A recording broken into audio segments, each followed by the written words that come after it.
పెళ్ళ నన్ను సమాధిలో కుళ్ళ పెట్టి చంపిన నిన్ను వదల బొమ్మాలి, వదల. వస్తా వస్తా తప్పక వస్తా. మిత్రులకు నమస్కారం. మిత్రులారా, మీరు ఇప్పుడు విన్న డైలాగు ఈ అరుంధతి రాయ్ గురించే, అంతేగాని సినిమాలోది కాదు. కానీ ఇక్కడ మీరు ఒక్కటి గుర్తుంచుకోవాలి, ఈ మాట అన్నది మోడీ గారో లేకపోతే ఢిల్లీ లెఫ్టినెంట్ గవర్నర్ గారో కాదు. ఈ మాట అన్నది కాలచక్రం, ఈ మాట అన్నది విధి. చేసిన పాపం, చేసిన నేరం ఎక్కడికి పోదు, కర్మ రిటర్న్స్. మేడం గారి పేరు అరుంధతి రాయ్ గారు. ప్రపంచంలో కొన్ని వ్యవస్థలు ఉన్నాయి. ఆ వ్యవస్థలు ఏం చేస్తూ ఉంటాయి అంటే, మేధావులు అని చెప్పి కొంతమందికి అవార్డులు ఇస్తూ ఉంటాయి. ఆ మేధావులు అంటే వారి ఉద్దేశంలో ఏంటంటే, తాము ఏ దేశంలో ఉంటున్నామో, ఏ దేశం గాలి పీలుస్తున్నామో, ఏ దేశం నీరు తాగుతున్నామో, ఏ దేశం తిండి తింటున్నారో ఆ దేశానికి ద్రోహం చేసేవారు, ఆ దేశానికి కష్టం కలిగేలా మాట్లాడేవారు, ఆ దేశానికి నష్టం ఏర్పడేలా కోరుకునేవారు. అటువంటి వారికి ఎన్ని వ్యవస్థలు అయితే అవార్డులు ఇచ్చి పొగుడుతూ ఉంటాయో, అటువంటి అవార్డులన్నీ పొందుకున్న ఏకైక వ్యక్తి మన అరుంధతి రాయ్ మేడం గారు. అసలు మ్యాటర్ ఏంటి అంటే, సుమారు 14 సంవత్సరాల క్రితం ఢిల్లీలో జరిగిన ఒక మీటింగులో మేడం గారు, కశ్మీర్ అన్నది అసలు భారతదేశానికి సంబంధం లేని నేల, భారతదేశం దానిని దురాక్రమణ చేసి కబ్జాలో పెట్టుకుంది కాబట్టి దానిని వెంటనే స్వతంత్రంగా వదిలివేయాలి. ఆ సమయంలోనే మనలాంటి మూర్ఖ దేశభక్తులు ఉంటారు కదా, దానికి గాను గొడవ చేశారు. అప్పుడు కొంతమంది మనలాంటి మూర్ఖ దేశభక్తులు అప్పటి ఢిల్లీ ముఖ్యమంత్రికి ఒక విజ్ఞాపన పత్రం సమర్పించుకున్నారు. అది ఈ 14 ఏళ్ళు ఎక్కడ, ఎందుకు, ఎలా పెండింగ్లో ఉందో తెలియదు, కానీ ఆ విషయంలో ఆమెపై యుఏపిఏ చట్టం కింద చర్య తీసుకోమని ఆదేశాలు ఇచ్చారు. ఆ న్యూస్ ఇలా బయటికి రాగానే అప్పుడే బత్తాయిలు, ఇది కమ్యూనికృష్ట బత్తాయిలు ఉన్నాయి కదా, ఇదిగో ఏడ్చడం మొదలెట్టేశారు.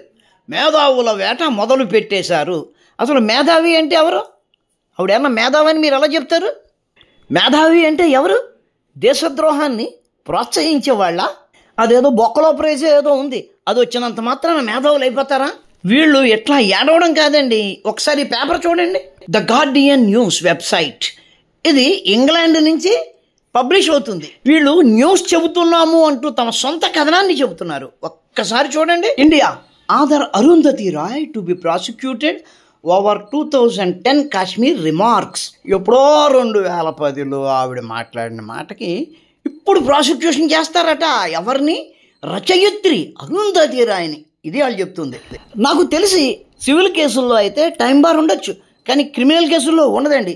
ఎప్పుడో 14 సంవత్సరాల క్రితం ఆడు మర్డర్ చేస్తే ఇప్పుడు ఆడి మీద కేసు పెడతారా అని అడుగుతున్నట్టుగానే ఉంది. వీళ్ళ భాష చూడండి. Official from ruling BJP party allows action against broker winner under controversial anti terrorism law. BJP మీద పడి ఏడవడం. ఏమంటే అధికారంలో ఎవరుంటారండి? అధికార పార్టీ వాళ్ళే ఉంటారు. వాడు ఒక రాష్ట్రం తాలూకు గవర్నరో లెఫ్టినెంట్ గవర్నరో అని చెప్పట్లా, official from ruling BJP party అని అంటున్నాడు. ఎవరి మీద అయితే యాక్షన్ తీసుకుందాం అనుకుంటున్నారో ఆ వ్యక్తి బోకర్ విన్నర్ అని అంటున్నాడు. బోకరే కాదండి, నోబుల్ విన్నర్ అయినా సరే నేరం చేసే శిక్షార్హుడే కదా. బోకర్ అవార్డ్ అన్నది అన్న పరిశుద్ధుడు అన్న సర్టిఫికేటా? కాదు కదా. ఇంకో మాట అంటున్నాడు, యాంటీ టెర్రరిజం లా అన్నది కాంట్రవర్షియల్ అట. ఎవరికి కాంట్రవర్షియల్? వీళ్ళని డిఎంకేలు, అదే దొంగ మున్నేట్ర కొడుకులు అని ఎందుకు అనాలంటే, the top official in the Delhi administration V K Saxena gave the go-ahead for legal action against Roy, whose novel The God of Small Things won the Booker Prize in 1997 under anti-terrorism legislation alongside former university professor Sheikh Shaukat Hussain. ఈ పేర చదవగానే గవుక్కున స్ఫురణకు వచ్చే భావం ఎలా ఉంటుందంటే, ఈవిడికి 90 ఏళ్ళలో the God of small things అన్న నవలకి broker praise వచ్చింది, అందుకని ఆ నవల రాసినందుకని ఆమె మీద ఇప్పుడు యాక్షన్ తీసుకుంటున్నారు అన్న భావం కలిగేలా ఉంది. ఇంకా ఏమంటున్నారు చూడండి. Saxena who is serving as the lieutenant governor as a politician from prime minister Narendra Modi's ruling BJP. అంటే వీళ్ళ ఉద్దేశం ఏంటి? ఏదైనా రాజ్యాంగబద్ధమైన పోస్టులు ఫిలప్ చేసేటప్పుడు ప్రతిపక్షానికి చెందిన రాహుల్ గాంధీ గారి కాంగ్రెస్ పార్టీకి చెందిన వ్యక్తులకు ఇవ్వాలా? ఇంకా ఏమంటున్నాడంటే ఈ అరుంధతి రాయ్ గారు మోడీ గారికి వ్యతిరేకంగా మాట్లాడుతూ ఉంటారు కాబట్టి ఈ చర్య తీసుకుంటున్నట్లుగా ఉంది అంటున్నట్టుగా మాట్లాడుతున్నాడు. అయ్యా, ఆమె మోడీ గారికి వ్యతిరేకంగా మాట్లాడింది అని కాదు, దేశానికి వ్యతిరేకంగా మాట్లాడింది అని ఈ చర్య తీసుకుంటున్నాం. అఫ్కోర్స్ జాతీయవాదులకు వ్యతిరేకంగా మాట్లాడేవాళ్ళు ఖచ్చితంగా దేశానికి వ్యతిరేకంగానే మాట్లాడతారు, అది వేరే సంగతి. ఇంకా వీళ్ళు ఎంత వెధవాయిత్వం చూపిస్తున్నారో చూడండి. 2010లో ఆవిడ అసలు అబే కాశ్మీర్కి ఈ దేశానికి సంబంధం లేదు, ఇండియా కాశ్మీర్ని అక్రమంగా ఆక్రమించేసుకుంది అంటూ మాట్లాడినప్పుడే కొంతమంది 150 మంది అంటున్నాడు, 150 మంది బీజేపీ మహిళా కార్యకర్తలు ఆవిడ ఇంటిని చుట్టుముట్టారు అంటున్నాడు. అంటే 150 మంది ప్రొటెస్ట్ చేస్తే వాళ్ళందరూ బీజేపీ కార్యకర్తలేనా? వాళ్ళు బీజేపీ కార్యకర్తలు అని వీడికి ఎవడు చెప్పాడు? అంటే భారతీయులు ఎవ్వరూ కూడా, ఒక్క బీజేపీ వాళ్ళు తప్ప భారతీయులు ఎవ్వరూ కూడా దేశాన్ని ముక్కలు చెయ్యండి అన్న వాళ్ళ మీద తిరుగుబాటు చేయరా? ఎందుకు చేయరండి? అందుకే నువ్వు వాగిన వాగుడు వెనక్కి తీసుకో, లేకపోతే దేశం వదిలిపో అన్నారు. ఈ దేశంలో కొంత పాటు ఈ దేశానికి కాదు పాకిస్తాన్ది అన్న వాళ్ళని పాకిస్తానే పో అని అంటాం కదా, తప్ప అది? ఢిల్లీ గవర్నర్ గారు అరుంధతి రాయ్ గారి మీద తీసుకున్న ఈ చర్యను కమ్యూనిస్టులు ఖండించారట. ఏమని ఖండించారు?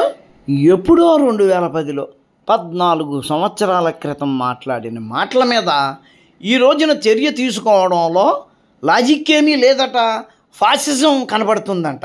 14 సంవత్సరాల క్రితం మాట్లాడిన మాటల మీద ఇప్పుడు చర్య తీసుకోవడం అనేది ఇల్లాజికల్ అయితే, ఎవడైనా 14 సంవత్సరాల క్రితం చేసిన హత్య మీద ఇప్పుడు చర్య తీసుకోవడం అన్నది ఇల్లాజికల్ అయిపోతుంది, అవుతుందా?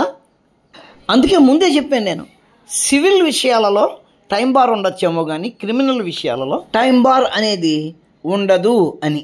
పైగా వీడికి కలిగిన బాధ ఏంటంటే కరెక్ట్గా కోర్టులు లాయర్లు సెలవులో ఉన్న సమయంలో ఈ చర్య తీసుకుంటున్నారు అని. ఇందులో ప్రాబ్లం ఏముంది? మనకి అలవాటే కదా, సుప్రీంకోర్టు జడ్జీల బెడ్రూముల్లో కూడా వెళ్ళి ఆర్డర్ తెచ్చుకున్న రోజులు ఉన్నాయి. అట్లాగే ఇప్పుడు కూడా తెచ్చుకుంటారు. ఎక్కడో ఇంగ్లాండ్లో ఉన్న మీరే ఇటువంటి కథనాలను నడిపినప్పుడు మీ అనుయాయులు ఎక్కడ లేరా? సుప్రీంకోర్టు జడ్జీల ఇళ్ల తలుపులు కొట్టి అటువంటి ఆర్డర్లు తేలేరా? ఖచ్చితంగా తేగలరు. కాబట్టి మీరేమీ కంగారు పడక్కర్లేదు, మన మేడం గారికి ఖచ్చితంగా బెయిల్ వచ్చేస్తుంది. అది మిత్రులారా, ఎన్నికల ముందే మోడీ గారు ఒక మాట అన్నారు, మొదటి 100 రోజుల్లోనే విపరీతమైన మార్పులు చూస్తారు అని. అటువంటి మార్పులలో ఇది ఒకటైతే గనక మనందరం కూడా చప్పట్లు కొట్టాలి, దేశానికి మంచి రోజులు వస్తున్నాయి అని నమ్మాలి. ఉంటాను, నమస్కారం. మతోన్మాదంపై రామబాణం.